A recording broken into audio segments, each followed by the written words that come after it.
తిరుచందూర్. ఈ ఆలయం 1000 సంవత్సరాల క్రితం నిర్మించినది. పాండ్యరాజుల నుండి ప్రసిద్ధి చెందిన పుణ్యక్షేత్రము.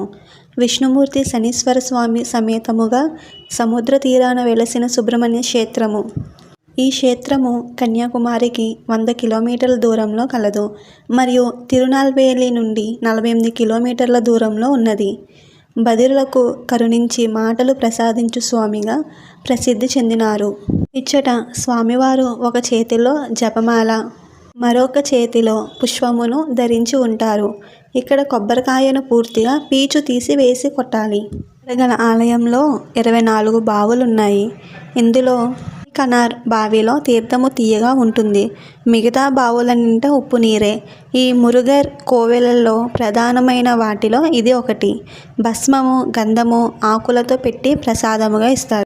దేవాలయం సముద్ర తీరం ఇసుకలో కాలు కాలకుండా ప్రయాణించుటకు సిమెంటు రోడ్డు పైన రేకుల షెడ్డు ఆలయం వరకు ఉన్నది. శనీశ్వరుని విగ్రహం కల ఏకైక సుబ్రహ్మణ్య స్వామి ఆలయం.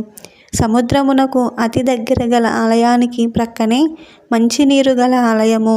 యాత్రికులందరూ స్నానం చేయుటకు పనికి వస్తుంది. నీరు ఎంత వాడినను తరగదు. రహస్య దీపారాధన జరుగు ఆలయం. తెర వెనుక ఉన్న షణ్ముఖునికి ముందుగా పూజ చేసి తరువాత తెర ముందు ఉన్న సుబ్రహ్మణ్య స్వామికి పూజ చేస్తారు. 45 రోజులు స్వామివారిని పూజించిన మాటలు వచ్చును.